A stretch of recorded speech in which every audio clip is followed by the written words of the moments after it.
सब तो पहला जी कॉन्स्टिट्यूशन असैंबली आ, क्योंकि संविधान बनाने के लिए भारत के विच एक कॉन्स्टिट्यूशन असैंबली संविधान सभा की स्थापना हुई सी। ठीक है, उस संविधान सभा की स्थापना का आधार किवें तैयार होया, पहला तो असीं आखीए कि इहदी जिहड़ी मंग आ संविधान सभा होनी चाहिए है, इहदा आइडिया सी जिहड़ा 1924 ईस्वी दे विच ही स्वराज पार्टी ने देता सी।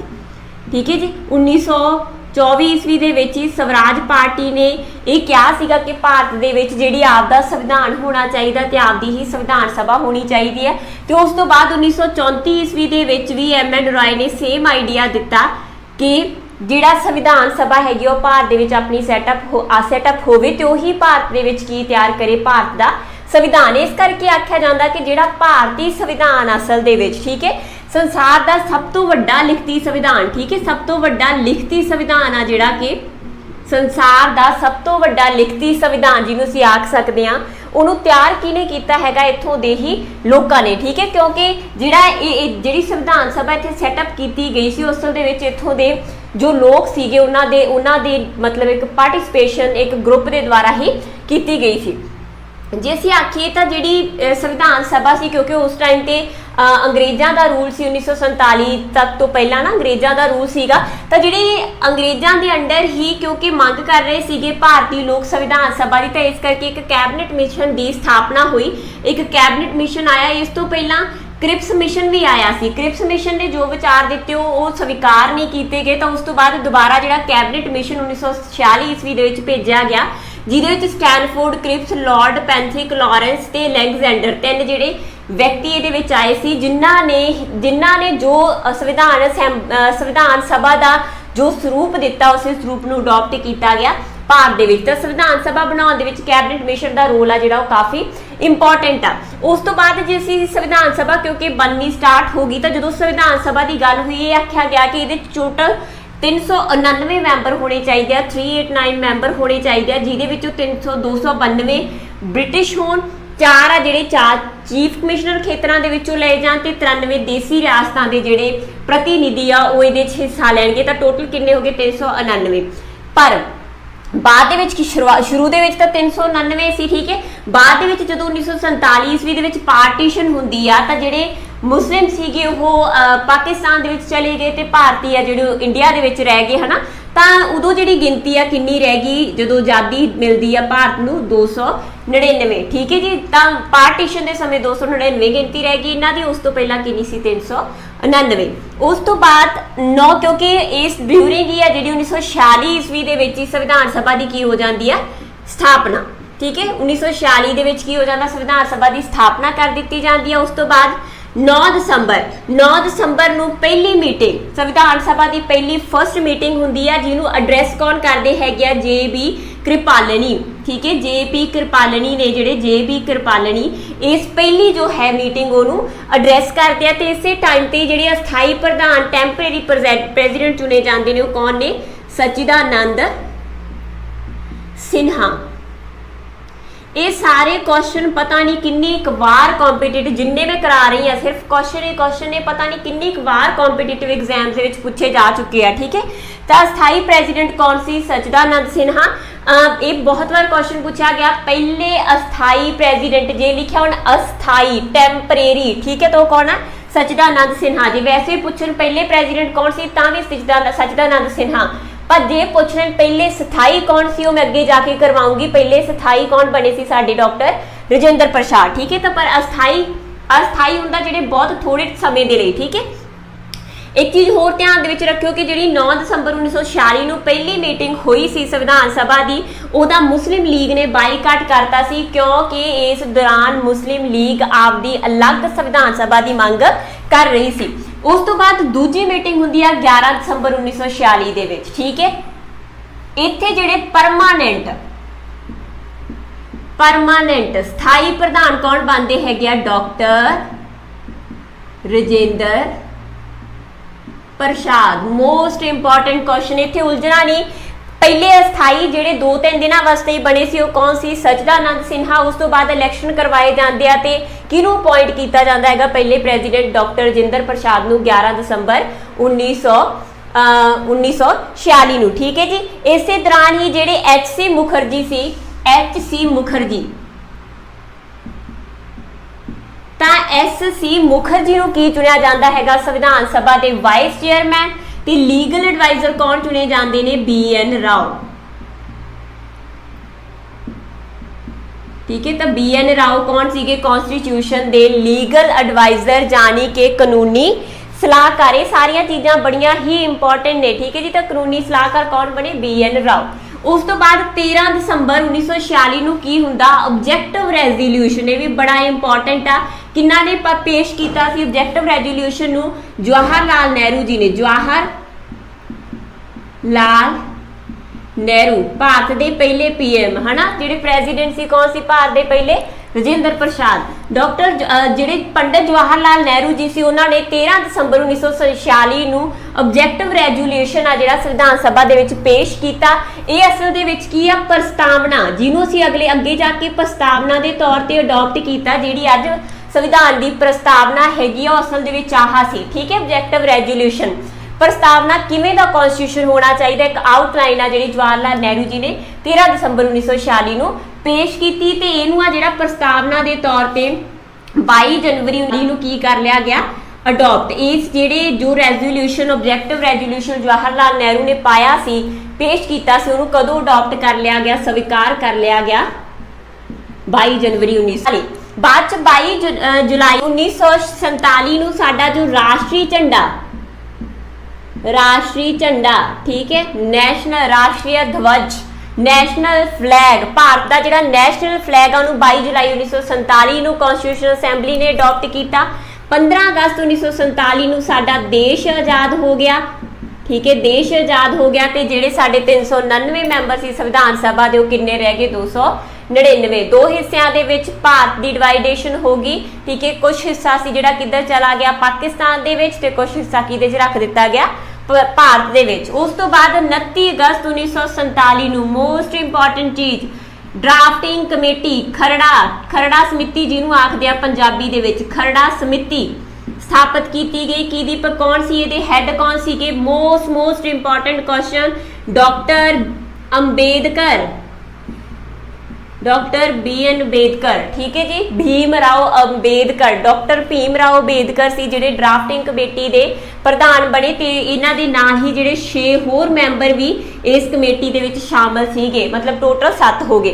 उस तो बाद 26 नवंबर 1947 ਨੂੰ जिहड़ा पूरा संविधान सीगा उहनूं की कर लिता गया, उहनूं ਆਪਾਂ की अडॉप्ट कर लिया। जे तुहाडे तो क्वेश्चन पूछन कि उन्होंने अडॉप्ट कदों किया, संविधान नूं स्वीकार कदों किया, बन चुकिया संविधान इत्थे 26 नवंबर 1949 ਨੂੰ। 26 नवंबर 1949 ਨੂੰ बन चुका सी, सब कुछ हो गया सी, पर इनू इस दिन लागू नहीं किया गया।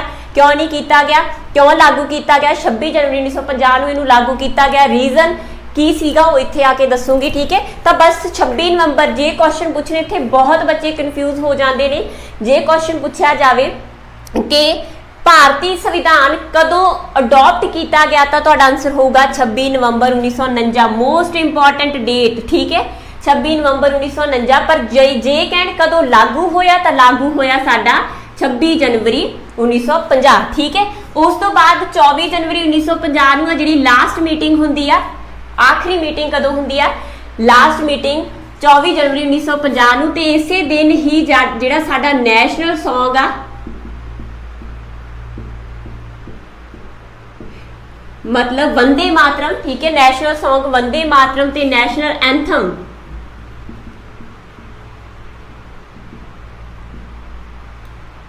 जनगण मन, ठीक है, नैशनल एंथम जनगण मन जिन्हों किने बनाया सीगा? R.B. टैगोर ने, रविंद्रनाथ टैगोर ने। ते नैशनल सॉन्ग सी जिहड़ा साडा वंदे मातरम बंकिम चंद्र चैटर्जी ने जिन्हों बनाया। तो ये जिहड़े दोनों सॉन्ग ते साडा नैशनल एंथम दोनों नूं भारती असैंबली के द्वारा, भारती जो संविधान सभा असैंबली उहदे द्वारा कदों अडॉप्ट किया गया? 24 जनवरी 1950 ਨੂੰ। ते जो आखिरी संविधान साडे कोल इस दिन मौजूद सीगा उहदे विच टोटल की अनुच्छेद जिन्हों असीं आर्टिकल आखदे आ सीगे, ठीक है, 22 इहदे भाग सी, 22 भाग जानी कि जिन्हों हुण असीं आखदे आ पार्ट्स, ठीक है। ते 8 सी जिहड़ियां इहदे च अनुसूचियां जानी कि शेड्यूल, ठीक है। जे पुछन के जदों संविधान बनिया सी उदों किन्ने सीगे? 385, 22, 8 ਹੁਣ ਆ ਜਿਹੜੇ ਕਿੰਨੇ ਹੋ ਚੁੱਕੇ ਆ 470 अनुच्छेद ਆ 25 ਭਾਗ ਆ ਤੇ 12 ਅਨੁਸੂਚੀਆਂ ਐਟ ਪ੍ਰੈਜ਼ੈਂਟ। ਠੀਕ ਹੈ ਕਲੀਅਰ ਦਾ ਜਦੋਂ ਬਣਿਆ ਸੀ ਸਾਡੇ ਕੋਲ ਉਸ ਟਾਈਮ ਤੇ ਇੰਨਾ ਕੁਛ ਇਹਦੇ ਵਿੱਚ ਸ਼ਾਮਲ ਸੀ। ਬਾਅਦ ਚ 26 ਜਨਵਰੀ ਮੈਂ ਪਹਿਲਾਂ ਹੀ ਕਿਹਾ ਕਿ ਇੱਥੇ ਬਣ ਚੁੱਕਿਆ ਸਭ ਕੁਝ ਹੋ ਚੁੱਕਿਆ, ਸਿਰਫ 26 जनवरी 1950 ਨੂੰ ਲਾਗੂ ਕੀਤਾ। ਕਿਉਂ ਕੀਤਾ ਇੰਨੇ ਦਿਨ ਕਿਉਂ ਵੇਟ ਕੀਤੀ ਗਈ? ਕਿਉਂਕਿ 1929 ਠੀਕ ਹੈ 1929 ਦੇ ਵਿੱਚ ਕੀ ਹੋਇਆ ਲਾਹੌਰ ਅਧਿਵੇਸ਼ਨ ਜਵਾਹਰ ਲਾਲ ਨਹਿਰੂ ਜੀ ਦੀ ਪ੍ਰਧਾਨਗੀ ਦੇ ਵਿੱਚ ਤੇ ਜਿਹੜਾ 31 ਦਸੰਬਰ 1929 ਨੂੰ ਸੀਗਾ ਜਿਹੜਾ ਝੰਡਾ ਲਹਿਰਾਇਆ ਗਿਆ ਰਾਵੀ ਨਦੀ ਦੇ ਉੱਪਰ ਤੇ ਉਸ ਤੋਂ ਬਾਅਦ 26 ਜਨਵਰੀ 1930 ਨੂੰ ਠੀਕ ਹੈ ਜੀ 26 ਜਨਵਰੀ 1930 ਨੂੰ ਪਹਿਲਾ ਜਿਹੜਾ ਸੁਤੰਤਰਤਾ ਦੇ ਡੇ ਠੀਕ ਹੈ ਫਸਟ ਇੰਡੀਪੈਂਡੈਂਸ ਡੇ ਡਿਕਲੇਅਰ ਕੀਤਾ ਗਿਆ, ਜਿਹੜਾ ਸਾਡਾ ਸੁਤੰਤਰਤਾ ਦਿਵਸ ਡਿਕਲੇਅਰ ਕੀਤਾ ਗਿਆ ਸੀ 26 ਜਨਵਰੀ ਨੂੰ। ਤੇ ਇਸ 26 ਜਨਵਰੀ ਨੂੰ ਯਾਦ ਰੱਖਣ ਵਾਸਤੇ ਹੀ 26 ਜਨਵਰੀ 1950 ਨੂੰ ਜਿਹੜਾ ਸਾਡਾ ਸੰਵਿਧਾਨ ਲਾਗੂ ਠੀਕ ਹੈ ਜੇ ਆਪਸ਼ਨ ਦੇ ਵਿੱਚ ਹੋਇਆ ਇੰਪਲੀਮੈਂਟ। ਤਾਂ ਇੰਪਲੀਮੈਂਟ ਦਾ ਮਤਲਬ ਕੀ ਆ? ਤਾਂ ਇੰਪਲੀਮੈਂਟ ਕਦੋਂ ਹੋਇਆ ਸਾਡਾ ਸੰਵਿਧਾਨ 26 ਜਨਵਰੀ 1950 ਨੂੰ। ਕਿੰਨੇ ਸਾਲ ਲੱਗੇ ਇਹਨੂੰ ਬਣਨ ਦੇ ਵਿੱਚ? 2 ਸਾਲ 11 ਮਹੀਨੇ ਤੇ 18 ਦਿਨ ਦਾ ਕੁੱਲ ਸਮਾਂ ਲੱਗਾ ਇਹਨੂੰ ਬਣਨ ਦੇ ਵਿੱਚ। ਟੋਟਲ 114 ਜਿਹੜੀਆਂ ਬਹਿਸ ਹੋਈਆਂ ਤੇ 6.4 ਮਿਲੀਅਨ ਦੇ ਲਗਭਗ ਆ ਜਿਹੜਾ ਇਹਦੇ ਉੱਪਰ ਖਰਚਾ ਕੀਤਾ ਗਿਆ ਤੇ ਅਲਟੀਮੇਟਲੀ ਜੋ ਸੰਵਿਧਾਨ ਸਾਡੇ ਕੋਲ ਇਸ ਟਾਈਮ ਹੈ ਜਿਹਦੇ ਅਕੋਰਡਿੰਗ ਪੂਰੀ ਜਿਹੜੀ ਸਰਕਾਰ ਆ ਪੂਰਾ ਭਾਰਤ ਇੱਕ ਤਰੀਕੇ ਨਾਲ ਕੰਮ ਕਰ ਰਿਹਾ ਤਾਂ ਉਹ ਕਿਹਦੇ ਕਰਕੇ ਹੈ? ਇਸ ਸੰਵਿਧਾਨ ਦੇ ਕਰਕੇ। ਅੱਗੇ ਅਸੀਂ ਇਹਦੇ ਚ ਪੜਾਂਗੇ ਇਹਦੀ ਹਿਸਟਰੀ ਕੀ ਆ ਕਿਉਂਕਿ ਜਿਹੜਾ ਸੰਵਿਧਾਨ ਬਣਿਆ ਇਹਨੂੰ ਬਣਨਾ ਬੇਸ਼ੱਕ 1946 ਦੇ ਵਿੱਚ ਸ਼ੁਰੂ ਹੋ ਗਿਆ ਸੀ ਪਰ ਇਹਦੇ ਪਿੱਛੇ ਮੈਂ ਅਗੇਨ ਕਿਉਂਕਿ ਇਸ ਤੋਂ ਪਹਿਲਾਂ ਸਾਡੇ ਕੋਲ ਕੀ ਸੀਗਾ ਬ੍ਰਿਟਿਸ਼ ਗਵਰਨਮੈਂਟ ਇੰਡੀਆ ਦੇ ਵਿੱਚ ਰੂਲ ਕਰ ਰਹੀ ਸੀ ਤਾਂ ਉਹਨਾਂ ਦੇ ਅੰਡਰ ਡੈਫੀਨੇਟਲੀ ਕੋਈ ਛੋਟੀਆਂ ਚੀਜ਼ਾਂ ਹੋਈਆਂ ਹੋਣਗੀਆਂ ਕਿ ਭਾਰਤੀ ਸੰਵਿਧਾਨ ਆ ਜਿਹੜਾ ਉਹ ਆਪਣਾ ਜਿਹੜਾ ਆਖਰੀ ਰੂਪ ਲੈ ਕੇ ਗਿਆ। ਠੀਕ ਹੈ ਤਾਂ ਉਹਨਾਂ ਬਾਰੇ ਮੈਂ ਅੱਗੇ ਜੋ ਵੀ ਕਰਵਾਉਂਗੀ ਬਹੁਤ ਬਰੀਫ ਦੇ ਵਿੱਚ ਕਰਾਉਂਗੀ ਜਿੰਨਾ ਮੈਨੂੰ ਤੁਹਾਡੇ ਲਈ ਲੱਗਦਾ ਕਿ ਇੰਪੋਰਟੈਂਟ ਆ।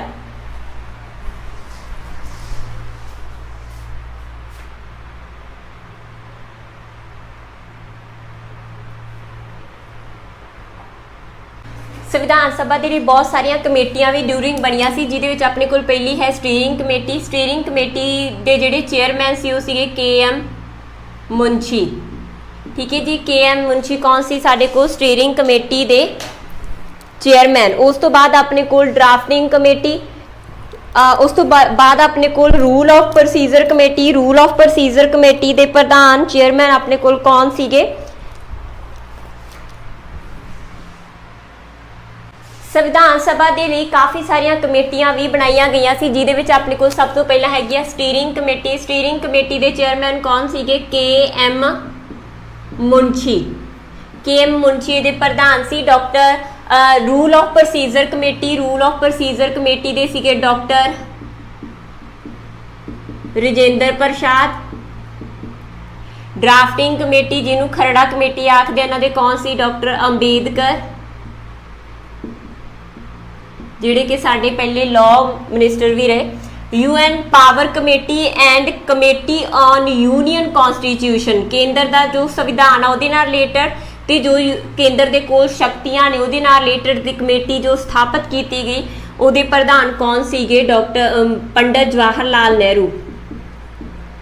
ਪੰਡਿਤ ਜਵਾਹਰ ਲਾਲ ਨਹਿਰੂ। ਉਸ ਤੋਂ ਬਾਅਦ ਪ੍ਰੋਵਿੰਸ਼ਲ ਕਮੇਟੀ ਯਾਨੀ ਕਿ ਪ੍ਰਾਂਤਾਂ ਦੀ ਜੋ ਕਮੇਟੀ ਬਣਾਈ ਗਈ ਪ੍ਰਾਂਤਾਂ ਦੇ ਲਈ ਤੇ ਨਾਲ ਹੀ ਫੰਡਾਮੈਂਟਲ ਰਾਈਟਸ ਮੌਲਿਕ ਅਧਿਕਾਰ ਤੇ ਮਾਈਨੋਰਿਟੀਜ਼ ST SC ਇਹਨਾਂ ਦੇ ਲਈ। ਠੀਕ ਹੈ ਸ਼ਡਿਊਲ ਕਾਸਟਾਂ ਜੋ ਘੱਟ ਗਿਣਤੀ ਲੋਕ ਨੇ ਉਹਨਾਂ ਦੇ ਲਈ ਡਿਸਕਸ਼ਨ ਕਰਨ ਦੇ ਲਈ ਜੋ ਦੋ ਕਮੇਟੀਆਂ ਬਣੀਆਂ ਉਹਨਾਂ ਦੇ ਸੀਗੇ ਪਟੇਲ ਦਾ ਵੱਲਭ ਭਾਈ ਪਟੇਲ। ਠੀਕ ਹੈ ਜੀ ਵੱਲਭ ਭਾਈ ਪਟੇਲ। ਕਲੀਅਰ ਜੀ ਇਹ ਸੀ ਸਾਡੀਆਂ ਕਮੇਟੀਆਂ। ਮੈਂ ਕਿਹਾ ਸੀਗਾ ਕਿ ਅਸੀਂ ਪਿਛੋਕੜ ਬਾਰੇ ਵੀ ਡਿਸਕਸ ਕਰਾਂਗੇ ਤਾਂ ਦੇਖੋ ਜੋ ਇਤਿਹਾਸਿਕ ਪਿਛੋਕੜ ਕਿਉਂਕਿ ਸੰਵਿਧਾਨ ਸਾਡਾ ਕਮੇਟੀ ਕਦੋਂ ਬਣੀ ਆ ਸੰਵਿਧਾਨ ਸਭਾ ਦੇ ਲਈ ਸੰਵਿਧਾਨ ਸਭਾ ਕਦੋਂ ਸੈਟਅਪ ਹੋਈ 1946 ਦੇ ਵਿੱਚ ਪਰ ਪਿੱਛੋਂ ਹੀ ਜਿਹੜਾ ਜੋ ਸਾਡਾ ਅੱਜ ਸੰਵਿਧਾਨ ਆ ਉਹਦੀਆਂ ਬਹੁਤ ਗੱਲਾਂ ਅਸੀਂ ਪਿੱਛੋਂ ਹੀ ਚੁੱਕੇ ਹਾਂ। ਠੀਕ ਹੈ ਇਹਨਾਂ ਚੀਜ਼ਾਂ ਤੋਂ ਹੀ ਸਾਨੂੰ ਲੱਗਾ ਕਿ ਸਾਨੂੰ ਸੰਵਿਧਾਨ ਹੋਣਾ ਚਾਹੀਦਾ ਤੇ ਇਸ ਤਰੀਕੇ ਦਾ ਸੰਵਿਧਾਨ ਹੋਵੇ ਇਸ ਤਰੀਕੇ ਦੀ ਸੰਵਿਧਾਨ ਸਭਾ ਹੋਵੇ। ਤਾਂ ਸਾਡੇ ਲਈ ਜਿਹੜਾ 1973 ਦੇ ਵਿੱਚ ਕਿਹੜਾ ਇੱਕ ਕਾਨੂੰਨ ਮਤਲਬ ਐਕਟ ਬਣਾਇਆ ਗਿਆ ਉਹ ਸੀਗਾ ਰੈਗੂਲੇਟਿੰਗ ਐਕਟ। ਠੀਕ ਹੈ ਜੀ ਜਿਹਦੇ ਚ ਗਵਰਨਰ ਜਨਰਲ ਬੰਗਾਲ ਕਿਉਂਕਿ ਜਦੋਂ ਬਕਸਰ ਦੀ ਲੜਾਈ ਹੁੰਦੀ ਹੈ ਤਾਂ ਉਸ ਤੋਂ ਬਾਅਦ ਉਹਦੇ ਚ ਕਲਾਈਵ ਦਾ ਰੋਲ ਬੜਾ ਇੰਪੋਰਟੈਂਟ ਰਿਹਾ ਤੇ ਕਲਾਈਵ ਨੇ ਜਦੋਂ ਬੰਗਾਲ ਦੇ ਉੱਪਰ ਅਧਿਕਾਰ ਕੀਤਾ ਤਾਂ ਨਾਲ ਹੀ ਉੱਥੇ ਆਪਦੇ ਆਪ ਨੂੰ ਕੀ ਡਿਕਲੇਅਰ ਕਰਤਾ ਬੰਗਾਲ ਦਾ ਗਵਰਨਰ। ਪਰ ਇੱਥੇ ਜਿਹੜਾ ਅਹੁਦਾ ਆਇਆ ਉਹ ਕੀ ਸੀ ਬੰਗਾਲ ਦੇ ਇਕੱਲੇ ਗਵਰਨਰ ਦੀ ਜਗ੍ਹਾ ਦੇ ਉੱਪਰ ਗਵਰਨਰ ਜਨਰਲ ਦਾ ਅਹੁਦਾ ਦੇ ਦਿੱਤਾ ਗਿਆ। ਸਾਡੇ ਜਿਵੇਂ ਹੁਣ ਰਾਸ਼ਟਰਪਤੀ ਆ ਨਾ ਉਸੇ ਤਰੀਕੇ ਦਾ ਅਹੁਦਾ ਗਵਰਨਰ ਜਨਰਲ ਜਿਹੜਾ ਹੁੰਦਾ ਸੀ ਸਭ ਤੋਂ ਵੱਡਾ ਅਹੁਦਾ ਹੁੰਦਾ ਸੀ ਬ੍ਰਿਟਿਸ਼ ਰੂਲ ਦੇ ਅੰਡਰ ਇੰਡੀਆ ਦੇ ਵਿੱਚ, ਠੀਕ ਹੈ ਜੀ। ਤੇ ਪਹਿਲੇ ਜਿਹੜੇ ਸਾਡੇ ਗਵਰਨਰ ਜਨਰਲ ਬਣੇ ਸੀ ਉਹ ਕੌਣ ਸੀ? ਵਾਰਨ ਹੇਸਟਿੰਗਸ। ਉਸ ਤੋਂ ਬਾਅਦ 1774 ਦੇ ਵਿੱਚ ਸੁਪਰੀਮ ਕੋਰਟ ਰੈਗੂਲੇਟਿੰਗ ਐਕਟ ਕਦੋਂ ਬਣਿਆ? 1774 ਦੇ ਵਿੱਚ ਸੁਪਰੀਮ ਕੋਰਟ ਸਥਾਪਿਤ ਕੀਤੀ ਗਈ। ਕਿੱਥੇ? ਕਲਕੱਤਾ ਦੇ ਵਿੱਚ। ਇੰਪੇ ਸੀਗੇ ਜਿਹੜੇ ਇਹਦੇ ਪਹਿਲੇ ਮਤਲਬ ਚੀਫ ਜਸਟਿਸ ਸੀ, ਐਲਿਜਾ ਇੰਪੇ, ਠੀਕ ਹੈ। ਬੋਰਡ ਆਫ ਡਾਇਰੈਕਟਰ ਵੀ ਇਹਦੇ 'ਚ ਹੀ ਸਥਾਪਿਤ ਕੀਤਾ ਗਿਆ। Board of director, board of director ਦੀ ਸਥਾਪਨਾ ਇਹਦੇ ਅੰਡਰ ਕੀਤੀ ਗਈ, ਠੀਕ ਹੈ ਜੀ। ਉਸ ਤੋਂ ਬਾਅਦ ਪਿਟਸ ਇੰਡੀਆ ਐਕਟ ਆ ਗਿਆ। ਪਿਟਸ ਇੰਡੀਆ ਐਕਟ ਕਦੋਂ ਆਇਆ? 1784 ਈਸਵੀ ਦੇ ਵਿੱਚ, ਜਿਹਦੇ ਵਿੱਚ ਡਾਇਰਕੀ ਸਿਸਟਮ ਨੂੰ ਇੰਟਰੋਡਿਊਸ ਕੀਤਾ ਗਿਆ। ਦੋਹਰਾ ਸ਼ਾਸਨ ਪ੍ਰਬੰਧ, ਜਿਹਦੇ ਵਿੱਚ ਦੋ ਚੀਜ਼ਾਂ ਦੇ ਵਿੱਚ ਪੂਰਾ ਇਹਨਾਂ ਨੇ ਰਾਜ ਪ੍ਰਬੰਧ ਵੰਡਤਾ। ਕਿਹਦੇ 'ਚ? ਇੱਕ ਤਾਂ ਬੋਰਡ ਡਾਇਰੈਕਟਰ ਮਤਲਬ ਬੋਰਡ ਆਫ ਡਾਇਰੈਕਟਰ ਜਿਹਦੀ ਕਿ ਇੱਥੇ ਸਥਾਪਨਾ ਹੋ ਚੁੱਕੀ ਸੀ, ਉਹਨੂੰ ਸਿਰਫ ਵਪਾਰਕ ਖੇਤਰ ਦਿੱਤਾ ਗਿਆ। ਵਪਾਰ ਦੇ ਨਾਲ ਰਿਲੇਟਡ ਇਹਨੇ ਫੈਸਲੇ ਲੈਣੇ ਸੀ। ਇੱਥੇ ਧਿਆਨ 'ਚ ਰੱਖਿਓ ਕਿ ਇੱਥੇ ਸਾਡੇ ਕੋਲ ਈਸਟ ਇੰਡੀਆ ਕੰਪਨੀ ਆ, ਸਾਰਾ ਜਿਹੜਾ ਸਿਸਟਮ ਹੈਗਾ ਜ਼ਿਆਦਾਤਰ ਈਸਟ ਇੰਡੀਆ ਕੰਪਨੀ ਦੇ ਅੰਡਰ ਹੀ ਚੱਲ ਰਿਹਾ। ਤੇ ਬੋਰਡ ਆਫ ਕੰਟਰੋਲ ਜਿਹੜਾ ਹੈਗਾ ਉਹ ਬੋਰਡ ਆਫ ਕੰਟਰੋਲ ਨੂੰ ਕਿਹੜਾ ਕੰਮ ਦੇ ਦਿੱਤਾ ਗਿਆ? ਰਾਜਨੀਤਿਕ ਕੰਮ, ਠੀਕ ਹੈ। ਤੇ ਇੱਥੇ ਮਤਲਬ ਈਸਟ ਇੰਡੀਆ ਕੰਪਨੀ ਇੱਕ ਤਰੀਕੇ ਨਾਲ ਅਸੀਂ ਆਖੇ ਬੋਰਡ ਆਫ ਡਾਇਰੈਕਟਰਸ ਨੇ ਜਿਹੜੇ ਉਹਨਾਂ ਕੋਲ ਕੀ ਆ ਗਿਆ? ਵਪਾਰਕ ਕੰਮ ਦੇ ਦਿੱਤਾ ਗਿਆ। ਤੇ ਬੋਰਡ ਆਫ ਕੰਟਰੋਲ ਨੂੰ ਸਾਰੇ ਰਾਜਨੀਤਿਕ ਮੁੱਦੇ ਸੌਂਪ ਦਿੱਤੇ ਗਏ। ਚਾਰਟਰ ਐਕਟ 1833 ਈਸਵੀ ਦੇ ਵਿੱਚ ਜਿਹੜਾ ਗਵਰਨਰ ਜਨਰਲ ਸੀ ਬੰਗਾਲ ਦਾ, ਠੀਕ ਹੈ, ਆਪਾਂ ਕਿਹਾ ਇੱਥੇ ਗਵਰਨਰ ਜਨਰਲ ਆਫ ਬੰਗਾਲ ਦਾ ਉਹਦਾ ਨਿਯੁਕਤ ਕੀਤਾ ਗਿਆ। ਤਾਂ ਜਿਹੜਾ ਬੰਗਾਲ ਦਾ ਗਵਰਨਰ ਜਨਰਲ ਸੀਗਾ ਉਹਦੇ ਲਈ ਕਿਹੜਾ ਨਾਮ ਯੂਜ਼ ਕਰਨਾ ਸ਼ੁਰੂ ਕਰਤਾ? Governor general of India, Bharat the governor general, ਜਿਹੜਾ ਕਿ ਉਹਦਾ ਬਹੁਤ ਵੱਧ ਗਿਆ, ਠੀਕ ਹੈ। ਉਸ ਤੋਂ ਬਾਅਦ ਆ ਗਿਆ ਆਪਣੇ ਕੋਲ ਗਵਰਨਰ ਜਨਰਲ। ਗਵਰਨਰ ਜਨਰਲ ਆ ਜਿਹੜਾ ਗਵਰਨਰ ਜਨਰਲ ਦੀ ਗਵਰਨਮੈਂਟ ਹੁੰਦੀ ਸੀ ਜਿਹੜੀ, ਇੱਥੇ ਤਿੰਨ ਨਾਮ ਸੀ ਆਪਣੇ ਕੋਲ। ਇੱਕ ਹੈਗਾ ਗਵਰਨਰ ਜਨਰਲ ਬੰਗਾਲ ਦਾ, ਉਹਦਾ ਨਾਮ ਬਦਲ ਕੇ ਕੀ ਕਰਤਾ? Governor general of India. ਤੇ ਜਿਹੜੀ ਗਵਰਨਰ ਜਨਰਲ ਦੀ ਗਵਰਨਮੈਂਟ ਸੀ, ਸਰਕਾਰ ਸੀ, ਉਹਦਾ ਨਾਮ ਬਦਲ ਕੇ ਕੀ ਕਰਤਾ? ਗਵਰਨਮੈਂਟ ਆਫ ਇੰਡੀਆ, ਭਾਰਤ ਦੀ ਸਰਕਾਰ, ਠੀਕ ਹੈ। ਤੇ ਜੀ ਕੌਂਸਲ ਯਾਨੀ ਕਿ ਗਵਰਨਰ ਜਨਰਲ ਦੀ ਜੋ ਕੌਂਸਲ ਸੀ ਉਹਦਾ ਨਾਮ ਬਦਲ ਕੇ ਕੀ ਕਰਤਾ? ਇੰਡੀਅਨ ਕਾਉਂਸਲ, ਠੀਕ ਹੈ ਜੀ। ਇਹ ਚੇਂਜਸ ਨੇ ਜਿਹੜੀਆਂ ਇੱਥੇ ਕੀਤੀਆਂ ਗਈਆਂ। ਨਾਲ ਹੀ ਇੱਥੇ ਪਹਿਲੀ ਵਾਰ ਸਿਵਲ ਸਰਵਿਸਿਜ਼ ਦੇ ਲਈ ਓਪਨ ਕੰਪੀਟੀਸ਼ਨ ਸ਼ੁਰੂ ਕਰਤਾ। ਇਹ ਨਹੀਂ ਸੀਗਾ ਇਕੱਲੇ ਬ੍ਰਿਟਿਸ਼ ਹੀ ਆਉਣਗੇ, ਬਾਕੀ ਸਾਰਿਆਂ ਦੇ ਲਈ ਵੀ ਇਹ ਖੋਲ ਦਿੱਤਾ ਗਿਆ। ਸਿਵਲ ਸਰਵਿਸਿਜ਼ ਜਿਹੜੀਆਂ ਸੇਵਾਵਾਂ ਨੇ ਉਹ ਸਾਰੀਆਂ ਖੋਲ ਦਿੱਤੀਆਂ ਗਈਆਂ। ਇੱਥੇ ਲਾਅ ਕਮਿਸ਼ਨ ਦੀ ਸਥਾਪਨਾ ਕੀਤੀ ਗਈ। ਪਹਿਲਾ ਲਾਅ ਕਮਿਸ਼ਨ ਕਿਹਦੇ ਅੰਡਰ? ਮੈਕਾਲੇ ਦੇ ਅੰਡਰ, ਠੀਕ ਹੈ ਜੀ। ਉਸ ਤੋਂ ਬਾਅਦ ਚਾਰਟਰ ਐਕਟ ਆਇਆ 1853 ਦਾ। ਇਹਦੇ ਵਿੱਚ ਕੀ ਕੀਤਾ ਗਿਆ ਕਿ ਜਿਹੜੀ ਲੈਜਿਸਲੇਟਿਵ ਕਾਉਂਸਲ ਸੀ ਉਹਦੀ ਸਥਾਪਨਾ ਕੀਤੀ ਗਈ। ਤੇ ਇੱਥੇ ਚਾਰਟਰ ਐਕਟ ਦੇ ਅੰਡਰ ਹੀ ਜਿਹੜਾ ਆਪਾਂ ਕਹੀਏ 1833 ਦਾ ਚਾਰਟਰ ਐਕਟ ਸੀ, ਉਹ 'ਚ ਜੋ ਸਿਵਲ ਸਰਵਿਸਿਜ਼ ਸੀਗੀਆਂ ਜੋ ਲਾਂਚ ਕੀਤੀਆਂ ਗਈਆਂ, ਉਹਦੇ 'ਚ ਕੀ ਚੇਂਜ ਮੇਨ ਆਈ ਕਿ ਜੋ ਸਾਡਾ 1853 ਸੀ, 1853 ਦੇ ਆਸ-ਪਾਸ ਡਾਕਟਰ ਸਤੇਂਦਰ ਨਾਥ ਟੈਗੋਰ, ਠੀਕ ਹੈ ਜੀ, ਸਤੇਂਦਰ ਨਾਥ ਟੈਗੋਰ ਨੇ ਜਿਹੜੇ ਉਹ ਪਹਿਲੇ ਪਰਸਨ ਬਣੇ, ਪਹਿਲੇ ਇੰਡੀਅਨ ਬਣੇ ਜਿਨ੍ਹਾਂ ਨੇ ਸਿਵਲ ਸਰਵਿਸਿਜ਼ ਨੂੰ ਕਰੈਕ ਕਰਕੇ ਕੀ ਜੁਆਇਨ ਕੀਤਾ ਜੀ? ਫਰਸਟ ਇੰਡੀਅਨ ਬਣੇ ਜਿਨ੍ਹਾਂ ਨੇ ਜੁਆਇਨ ਕੀਤਾ ਸਿਵਲ ਸਰਵਿਸਿਜ਼ ਨੂੰ, ਠੀਕ ਹੈ ਜੀ। ਆਪਾਂ ਕਿਉਂਕਿ ਇੱਥੇ ਪੜਿਆ ਕਿ ਇੱਥੇ ਓਪਨ ਕਰ ਦਿੱਤੀਆਂ ਗਈਆਂ ਸਰਵਿਸਿਜ਼ ਹਨਾ, ਤਾਂ ਸਤੇਂਦਰ ਨਾਥ ਟੈਗੋਰ ਇਹਨੂੰ ਇਸ ਪੇਪਰ ਨੂੰ ਕਰੈਕ ਕਰਨ ਵਾਲੇ ਜਿਹੜੇ ਪਹਿਲੇ ਭਾਰਤੀ ਬਣੇ ਸੀ ਸਤੇਂਦਰ ਨਾਥ ਟੈਗੋਰ, ਜਿਨ੍ਹਾਂ ਨੇ ਸਿਵਲ ਸਰਵਿਸਿਜ਼ ਨੂੰ ਜੁਆਇਨ ਵੀ ਕੀਤਾ, ਠੀਕ ਹੈ। ਉਸ ਤੋਂ ਬਾਅਦ ਆਪਣੇ ਕੋਲ government of India act 1858, British ਜਿਹੜੀ ਬਿਗੇਸਟ ਚੇਂਜ ਆਈ ਹੈ ਨਾ, ਇੱਥੇ 1757 ਦਾ ਵਿਦਰੋਹ ਹੋ ਗਿਆ। ਵਿਦਰੋਹ ਦੇ ਕਾਰਨ ਜਿਹੜਾ ਈਸਟ ਇੰਡੀਆ ਕੰਪਨੀ ਦੇ ਅੰਡਰ ਜੋ ਰੂਲ ਸੀਗਾ ਉਹ ਰੂਲ ਬਿਲਕੁਲ ਖਤਮ ਕਰ ਦਿੱਤਾ ਗਿਆ। ਜਦੋਂ 1858 ਦਾ ਐਕਟ ਬਣਦਾ, ਮਤਲਬ 1757 ਦੀ ਪੂਰੀ ਸਿਚੁਏਸ਼ਨ ਨੂੰ ਕੰਟਰੋਲ ਕਰਨ ਤੋਂ ਬਾਅਦ 1858 ਈਸਵੀ ਵਿੱਚ ਈਸਟ ਇੰਡੀਆ ਦਾ ਰੂਲ ਬਿਲਕੁਲ ਖਤਮ ਕਰਕੇ ਰੂਲ ਕਿਹਦੇ ਅੰਡਰ ਸਿੱਧਾ ਚੱਲ ਗਿਆ? ਉਹ ਸਰਕਾਰ ਦੇ ਜਿਹੜੀ ਕਿ ਇੰਗਲੈਂਡ ਦੇ ਵਿੱਚ ਰੂਲ ਕਰ ਰਹੀ ਸੀ। ਮਤਲਬ ਕਿ ਜਿਹੜਾ ਕਰਾਊਨ ਸੀ, ਜੋ ਰਾਜੇ ਸੀ ਉਸ ਟਾਈਮ ਤੇ, ਜੋ ਕਰਾਊਨ ਦਾ ਰੂਲ ਸੀਗਾ, ਠੀਕ ਹੈ, ਉਹਨਾਂ ਦੇ ਅੰਡਰ ਹੀ ਮਤਲਬ ਕਰਾਊਨ ਦੇ ਅੰਡਰ ਹੀ ਸਿੱਧਾ ਸਾਡਾ ਰਾਜ ਹੋਣਾ ਸ਼ੁਰੂ ਹੋ ਗਿਆ। ਸਿੱਧਾ ਇੰਗਲੈਂਡ ਦੇ ਅਧੀਨ ਹੀ ਅਸੀਂ ਆ ਗਏ। ਪਹਿਲਾਂ ਉਹਨਾਂ ਦੀ ਇੱਕ ਬ੍ਰਾਂਚ ਈਸਟ ਇੰਡੀਆ ਕੰਪਨੀ ਦੇ ਅੰਡਰ ਸੀ, ਠੀਕ ਹੈ ਜੀ। ਤੇ ਈਸਟ ਇੰਡੀਆ ਕੰਪਨੀ ਇੱਥੇ ਕੀ ਕਰਤੀ? ਖਤਮ, ਅਬੋਲਿਸ਼ ਕਰ ਦਿੱਤੀ ਗਈ। ਇੱਥੇ ਹੀ ਜਿਹੜਾ ਗਵਰਨਮੈਂਟ, ਦੇਖੋ ਪਹਿਲਾ ਨਾਮ ਕੀ ਸੀ? ਗਵਰਨਰ ਜਨਰਲ ਆਫ ਬੰਗਾਲ, ਠੀਕ ਹੈ। 33 ਦੇ ਵਿੱਚ ਗਵਰਨਰ ਜਨਰਲ ਬੰਗਾਲ ਦਾ ਉਹਦਾ ਬਦਲ ਕੇ ਗਵਰਨਰ ਜਨਰਲ ਆਫ ਇੰਡੀਆ ਕਰਤਾ। ਤੇ 1858 ਦੇ ਵਿੱਚ ਗਵਰਨਰ ਜਨਰਲ ਦਾ ਨਾਮ, ਇੰਡੀਆ ਦਾ ਨਾਮ ਬਦਲ ਕੇ ਕੀ ਕਰਤਾ? ਵਾਇਸਰਾਏ। ਜੇ ਪੁੱਛ ਲੈਣ ਕਿ ਭਾਰਤ ਦਾ ਆਖਰੀ ਗਵਰਨਰ ਜਨਰਲ ਤੇ ਪਹਿਲਾ ਵਾਇਸਰਾਏ ਕੌਣ ਸੀਗਾ, ਠੀਕ ਹੈ, तो कैनिंग, लॉर्ड कैनिंग 1857 ਦੇ ਵਿਦਰੋਹ ਦੇ ਸਮੇਂ ਵੀ ਵਾਇਸਰਾਏ ਜਦ ਕਿ ਗਵਰਨਰ ਜਨਰਲ ਕੌਣ ਸੀ? ਕੈਨਿੰਗ, ਠੀਕ ਹੈ। ਸੈਕਟਰੀ ਇਸ ਤੋਂ ਬਾਅਦ ਨਾਲ ਹੀ ਇੱਥੇ ਭਾਰਤ ਦੇ ਵਿੱਚ ਪੂਰਾ ਜਿਹੜਾ ਸੀ ਬੰਦੋਬਸਤ ਕਰਨ ਦੇ ਲਈ ਸੈਕਟਰੀ ਆਫ ਸਟੇਟ ਦੀ ਸਥਾਪਨਾ ਵੀ ਭਾਰਤ ਦੇ ਵਿੱਚ ਕੀਤੀ ਗਈ secretary of state of India ਦੀ। ਠੀਕ ਹੈ, ਇੱਥੇ ਥੋੜਾ ਆ ਵੀ ਧਿਆਨ ਦੇ ਵਿੱਚ ਰੱਖਿਓ, ਜੇ ਪੁੱਛ ਲੈਣ ਗਵਰਨਰ ਜਨਰਲ ਪਹਿਲਾ ਕੌਣ ਸੀ, ਵਾਰਨ ਹੇਸਟਿੰਗ। ਜਦੋਂ ਇੱਥੇ ਨਾਮ ਬਦਲ ਦਿੱਤਾ ਗਿਆ, ਗਵਰਨਰ ਜਨਰਲ ਆਫ ਇੰਡੀਆ ਕਰ ਦਿੱਤਾ ਗਿਆ, ਤੇ ਇਸ ਟਾਈਮ ਸੀ ਇੱਥੇ ਵਾਰਨ ਹੇਸਟਿੰਗ, ਵਾਰਨ ਹੇਸਟਿੰਗ। ਠੀਕ ਹੈ ਜੀ, ਅੱਗੇ ਆਪਣੇ ਕੋਲ Indian council act. Indian council act ਦੇ ਅੰਡਰ ਲੈਜਿਸਲੇਟਿਵ ਕਾਉਂਸਲ ਦੇ ਵਿੱਚ ਜੋ ਲੈਜਿਸਲੇਟਿਵ ਕਾਉਂਸਲ ਇੱਥੇ ਸੈਟਅਪ ਕੀਤੀ ਗਈ ਹੈ ਚਾਰਟਰ ਐਕਟ 1853 ਦੇ ਵਿੱਚ, ਉੱਥੇ 3 ਭਾਰਤੀ ਸ਼ਾਮਲ ਕੀਤੇ ਗਏ। ਕਿਹੜੇ ਸਰ ਦਿਨਕਰ ਰਾਓ, ਪਟਿਆਲਾ ਦਾ ਮਹਾਰਾਜਾ ਤੇ ਬਨਾਰਸ ਦਾ ਰਾਜਾ, ਇਹਨਾਂ ਨੂੰ ਸ਼ਾਮਲ ਕੀਤਾ ਗਿਆ। ਨਾਲ ਹੀ ਪੋਰਟਫੋਲੀਓ ਸਿਸਟਮ। ਪੋਰਟਫੋਲੀਓ ਸਿਸਟਮ ਕੀ ਹੈ, ਜਿਵੇਂ ਹੁਣ ਸਾਡੇ ਵੀ ਐਜੂਕੇਸ਼ਨ ਮਿਨਿਸਟਰ ਅਲੱਗ ਆ, ਖੇਤੀਬਾੜੀ ਮਿਨਿਸਟਰ ਅਲੱਗ ਆ, ਤੇ ਇਸ ਤਰੀਕੇ ਨਾਲ ਵਿਭਾਗ ਵੰਡ ਦਿੱਤੇ ਗਏ। ਠੀਕ ਹੈ, ਤਾਂ ਅਸੀਂ ਪੋਰਟਫੋਲੀਓ ਸਿਸਟਮ ਇੱਥੋਂ ਚੱਕਿਆ ਹੋਇਆ। ਵਾਇਸਰਾਏ ਨੂੰ ਅਧਿਆਦੇਸ਼ ਯਾਨੀ ਕਿ ਆਰਡੀਨੈਂਸ ਹੁਣ ਜਾਰੀ ਕਰਨ ਦਾ ਅਧਿਕਾਰ ਕਿਹਦੇ ਕੋਲ ਆ, ਸਾਡੇ ਪ੍ਰੈਜ਼ੀਡੈਂਟ ਦੇ ਕੋਲ, ਹਨਾ। ਤਾਂ ਜਿਹੜੇ ਆਰਡੀਨੈਂਸ ਨੇ ਉਹ ਜਾਰੀ ਕਰ ਸਕਦਾ ਸੀਗਾ ਵਾਇਸਰਾਏ ਤੋਂ। ਅਸੀਂ ਕਿੱਥੋਂ ਚੱਕੀ ਹੈਗੀ ਆਰਡੀਨੈਂਸ ਜਾਰੀ ਕਰਨ ਦੀ, ਇੰਡੀਅਨ ਜਿਹੜਾ ਸੀ 1861 ਵਾਲਾ। ਠੀਕ ਹੈ ਜੀ, ਚ ਆਰਡੀਨੈਂਸ ਜਾਰੀ ਕਰਨ ਦਾ ਅਧਿਕਾਰ ਕਿਹਨੂੰ ਦਿੱਤਾ ਗਿਆ, ਵਾਇਸਰਾਏ ਨੂੰ। ਦੈਨ ਆਪਣੇ ਕੋਲ ਇੰਡੀਅਨ ਕਾਉਂਸਲ ਐਕਟ 1909 ਦਾ ਜਿਹੜਾ ਐਕਟ ਹੈ, ਇਸ ਨੂੰ ਮੌਂਟੇਗੋ ਮਾਰਲੇ-ਮਿੰਟੋ, ਠੀਕ ਹੈ, ਮਾਰਲੇ-ਮਿੰਟੋ ਐਕਟ ਵੀ ਆਖਦੇ ਆ, ਮਾਰਲੇ-ਮਿੰਟੋ। ਠੀਕ ਹੈ, ਮਾਰਲੇ-ਮਿੰਟੋ ਐਕਟ ਵੀ ਆਖਿਆ ਜਾਂਦਾ ਹੈ, ਮਾਰਲੇ-ਮਿੰਟੋ ਰਿਫਾਰਮ ਵੀ ਆਖਿਆ ਜਾਂਦਾ। ਇਹਦੇ ਚ ਪਹਿਲੇ ਭਾਰਤੀ ਵਾਇਸਰਾਏ ਐਗਜ਼ੀਕਿਊਟਿਵ ਜਿਹੜੀ ਕਾਉਂਸਲ ਸੀਗੀ, ਜਿਵੇਂ ਲੈਜਿਸਲੇਟਿਵ ਕਿਹੜੀ ਹੁੰਦੀ ਆ, ਵਿਧਾਨ ਸਭਾ ਵਾਲੀ ਕਾਉਂਸਲ ਆ। ਠੀਕ ਹੈ, ਲੈਜਿਸਲੇਟਿਵ ਨਿਆਂ ਵਾਲੀ ਕਾਉਂਸਲ ਆ। ਤਾਂ ਉਸੇ ਤਰੀਕੇ ਨਾਲ 3 ਤਰ੍ਹਾਂ ਦੀਆਂ ਕਾਉਂਸਲ ਹੁੰਦੀਆਂ ਨੇ, ਐਗਜ਼ੀਕਿਊਟਿਵ, ਜੁਡੀਸ਼ਰੀ ਤੇ ਲੈਜਿਸਲੇਟਿਵ। ਠੀਕ ਹੈ, ਤਾਂ ਜਿਹੜੀ ਸਾਡੇ ਕੋਲ ਕਾਰਜਪਾਲਿਕਾ ਹੈਗੀ ਆ ਭਾਰਤ ਦੀ, ਤਾਂ ਇਹ ਜਿਹੜੀ ਕਾਰਜਪਾਲਿਕਾ ਐਗਜ਼ੀਕਿਊਟਿਵ ਕਾਉਂਸਲ ਕਿਹੜੀ ਹੁੰਦੀ ਹੈ, ਕਾਰਜਪਾਲਿਕਾ। ਵਿਧਾਨ ਪਾਲਿਕਾ ਕਿਹੜੀ ਹੁੰਦੀ ਹੈ, ਲੈਜਿਸਲੇਟਿਵ। ਤਾਂ ਇੱਥੇ ਪੰਜਾਬੀ ਦੇ ਨਾਮ ਵਿਧਾਨਕ। ਠੀਕ ਹੈ, ਤੇ ਕਿਹੜੀ ਹੈਗੀ ਹੈ, ਕਾਰਜਪਾਲਿਕਾ। ਤਾਂ ਜਿਹੜੀ ਪਹਿਲਾ ਭਾਰਤੀ ਸੀ ਜੋ ਵਾਇਸਰਾਏ ਦੀ ਕਾਰਜਕਾਰਨੀ ਕਾਉਂਸਲ ਦਾ ਹਿੱਸਾ ਬਣਿਆ ਸੀ, ਉਹ ਕੌਣ ਆ, ਸਤਿੰਦਰ ਪ੍ਰਸਾਦ ਸਿਨਹਾ। ਤੇ ਨਾਲ ਹੀ ਮੋਸਟ ਇੰਪੋਰਟੈਂਟ ਕੁਐਸਚਨ, ਇਹਦੇ ਚ ਪਹਿਲੀ ਵਾਰ ਮੁਸਲਮਾਨਾਂ ਨੂੰ ਅਲੱਗ ਵੋਟ ਦਾ ਅਧਿਕਾਰ ਦੇ ਕੇ ਬੀ ਬੋਏ ਗਏ ਸੀਗੇ ਅਲੱਗਵਾਦ ਦੇ। ਠੀਕ ਹੈ ਜੀ, ਅਲੱਗ ਹੋਣ ਦੇ ਬੀ ਬੋ ਦਿੱਤੇ ਗਏ ਸੀ ਇੱਥੇ, ਜਦੋਂ ਮੁਸਲਮਾਨ ਵਰਗ ਨੂੰ ਅਲੱਗ ਜਿਹੜਾ ਸੀਗਾ ਵੋਟ ਪਾਉਣ ਦਾ ਅਧਿਕਾਰ ਦੇਤਾ। ਫਿਰ ਗਵਰਨਮੈਂਟ ਆਫ ਇੰਡੀਆ ਐਕਟ 1999 ਆਇਆ, ਜਿਹਨੂੰ ਮੌਂਟੇਗੋ ਚੈਮਸਫੋਰਡ ਵੀ ਆਖਦੇ ਆ, ਚੈਮਸਫੋਰਡ ਆਖਦੇ ਆ। ਠੀਕ ਹੈ ਜੀ, ਸੁਧਾਰ ਆਖਦੇ। ਇਹਦੇ ਚ ਕੀ ਕੀਤਾ ਗਿਆ, ਡਾਇਕੀ ਸਿਸਟਮ ਜਾਂ ਦੋਹਰੀ ਸ਼ਾਸਨ ਪ੍ਰਣਾਲੀ। ਦੋਹਰੀ ਸ਼ਾਸਨ ਪ੍ਰਣਾਲੀ, 2 ਹਿੱਸਿਆਂ ਦੇ ਵਿੱਚ ਅਧਿਕਾਰ ਵੰਡ ਦਿੱਤੇ ਗਏ। ਠੀਕ ਹੈ, ਰਿਜ਼ਰਵ ਵਿਸ਼ੇ ਰੱਖ ਦਿੱਤੇ ਗਏ, ਕੁਝ ਟ੍ਰਾਂਸਫਰ ਵਿਸ਼ੇ ਰੱਖ ਦਿੱਤੇ ਗਏ, ਤੇ ਪੂਰਾ ਸਿਸਟਮ ਕਿੱਥੇ ਲਾਗੂ ਕੀਤਾ ਗਿਆ, ਪ੍ਰਾਂਤਾਂ ਦੇ ਵਿੱਚ।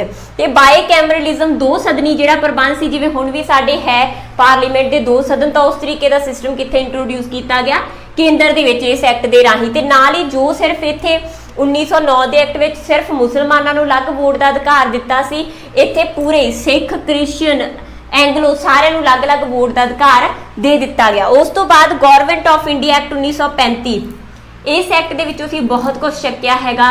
ਸੰਵਿਧਾਨ ਆਪਦੀ ਜੋ ਪ੍ਰੈਜ਼ੈਂਟ ਸੰਵਿਧਾਨ ਸਭਾ ਹੈਗੀ ਆ, ਠੀਕ ਹੈ, ਫੈਡਰੇਸ਼ਨ ਦੀ ਸਥਾਪਨਾ ਇਹਦੇ 'ਚ ਹੋਈ। ਨਾਲ ਹੀ ਜਿਹੜੀਆਂ ਰੈਜ਼ੀਡਰ ਪਾਵਰ ਸੀ, ਰੈਜ਼ੀਡਰੀ ਪਾਵਰਸ ਹੁੰਦੀਆਂ ਜਿਹੜੀਆਂ ਬਚੀਆਂ ਹੋਈਆਂ ਸ਼ਕਤੀਆਂ ਹੁੰਦੀਆਂ ਹਨਾ, ਇਹਨਾਂ ਨੂੰ ਵੀ ਅਸੀਂ ਅੱਗੇ ਜਾ ਕੇ ਪੜਾਂਗੇ।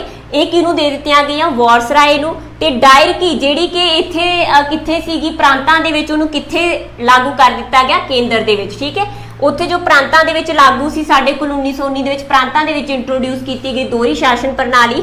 ਉਹ ਦੋਹਰੀ ਸ਼ਾਸਨ ਪ੍ਰਣਾਲੀ ਗਵਰਨਮੈਂਟ ਆਫ ਇੰਡੀਆ ਐਕਟ 1935 ਦੇ ਅੰਡਰ ਕਿੱਥੇ ਕਰ ਦਿੱਤੀ ਗਈ, ਕੇਂਦਰ ਦੇ ਵਿੱਚ ਤੇ ਪ੍ਰਾਂਤਾਂ ਦੇ ਵਿੱਚੋਂ ਖਤਮ ਕਰ ਦਿੱਤੀ ਗਈ। ਉਸ ਤੋਂ ਬਾਅਦ ਆਖਰੀ ਐਕਟ ਪਾਸ ਹੋਇਆ ਇੰਡੀਅਨ ਇੰਡੀਪੈਂਡੈਂਸ ਐਕਟ 1947, ਜਿਹਦੇ ਰਾਹੀਂ 15 ਅਗਸਤ 1947 ਨੂੰ ਸਾਡਾ ਦੇਸ਼ ਆਜ਼ਾਦ ਹੋ ਗਿਆ। ਠੀਕ ਹੈ, ਉਸ ਤੋਂ ਪਹਿਲਾਂ ਹੀ ਸਾਡੀ ਸੰਵਿਧਾਨ ਸਭਾ ਦੀ ਸਥਾਪਨਾ ਹੋ ਚੁੱਕੀ ਸੀ 1946 ਦੇ ਵਿੱਚ, ਤੇ ਚੱਲਦੇ 1950 ਦੇ ਵਿੱਚ ਅਸੀਂ ਬਹੁਤ ਸਾਰੀਆਂ ਚੀਜ਼ਾਂ, ਜਦੋਂ ਸੰਵਿਧਾਨ ਨੂੰ ਅਡਾਪਟ ਕੀਤਾ ਤਾਂ ਬਹੁਤ ਸਾਰੀਆਂ ਚੀਜ਼ਾਂ ਇਸ ਦੇ ਵਿੱਚੋਂ ਵੀ ਚੱਕੀਆਂ। ਜੋ ਪੁਰਾਣਾ ਜੋ ਸਾਡਾ ਜੋ ਗਵਰਨਮੈਂਟ ਇੱਥੇ ਰਾਜ ਕਰਕੇ ਗਈ ਸੀ, ਉਹਨਾਂ ਤੋਂ ਅਸੀਂ ਬੜੇ ਆਈਡੀਆਜ਼ ਲਏ ਆਪਦੇ ਸੰਵਿਧਾਨ ਸਭਾ ਦੇ ਲਈ। ਠੀਕ ਹੈ।